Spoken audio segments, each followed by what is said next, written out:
Hello everyone. In this video, we are going to cover the recent verdict of Supreme Court in the context of SC and ST Amendment Act. Now, let's start.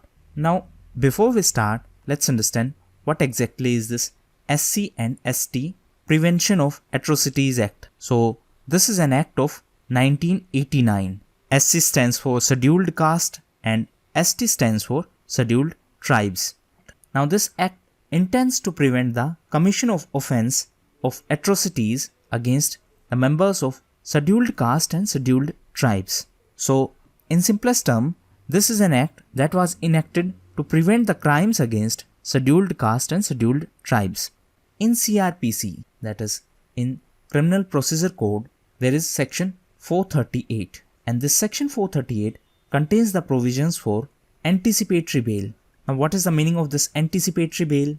It means pre-arrest bail. Suppose person A think that he or she may be arrested by the police for a specific crime. Now, this person will approach the court and will inform the grounds to the court and will request the court to grant anticipatory bail. If the court grant anticipatory bail to this person, the police will not be able to arrest this person. Usually, this anticipatory bail is provided on the condition that the person is going to cooperate with the police during the investigation. So, anticipatory bail means even before you are arrested by the police, you approach the court for the bail, and once you are granted anticipatory bail, police cannot arrest you. So, anticipatory bail is a direction to release a person on bail even before the person is arrested. Now, coming back to our SC and ST Act. So, this SC and ST Act had section 18, and that section 18 provided that section 438 of CRPC will not be applicable. That means the provision of anticipatory bail was not applicable in cases related to SC and ST Act. So, the story was that accused person was not eligible to get anticipatory bail. Now, because of this, in several cases, the bail was not granted to the person who was accused under this act, even though there was lack of evidence against that person. So, Supreme Court in 2018 in Subhas Mahajan vs. State of Maharashtra case diluted this SC and ST Act on the grounds that this act is being misused and the section 18 cannot completely prohibit the anticipatory bail. So, as per the 2018 verdict, anticipatory bail can be granted if there are no substantial evidence. Apart from that, Supreme Court also laid down the guidelines for the use of anticipatory bail in SC and ST Act.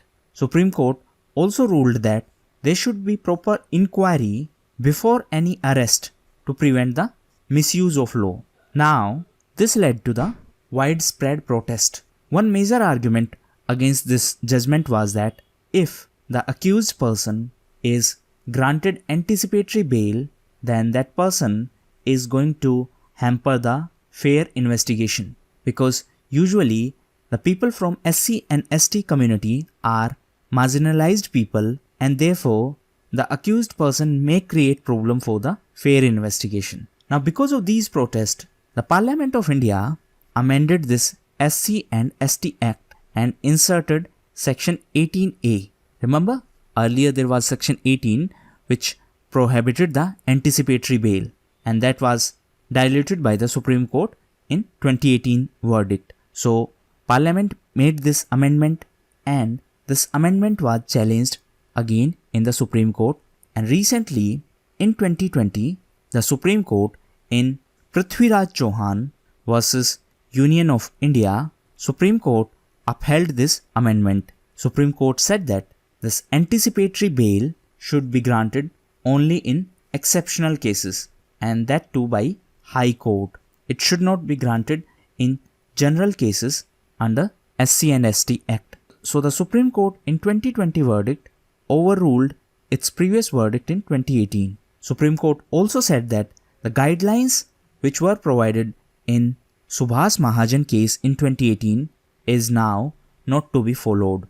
The court also restored the effect of Section 18 of SC and ST Act. In addition to that, the court ruled that in exceptional cases, the court can exercise the power under Section 482 of CRPC to quash the case under SC/ST Act. Quash means to dismiss the case under SC/ST Act.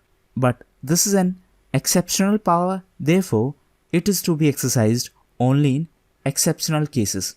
But this power should be exercised only in exceptional cases. So let me now give you the brief of this entire story. SC/ST Act was enacted to prevent the crime against these communities. It had the Section 18 which prohibited the anticipatory bail. This was challenged in 2018 in Supreme Court, and Supreme Court ruled that bail can be granted. Supreme Court also laid down certain guidelines to be followed under this SC and ST Act.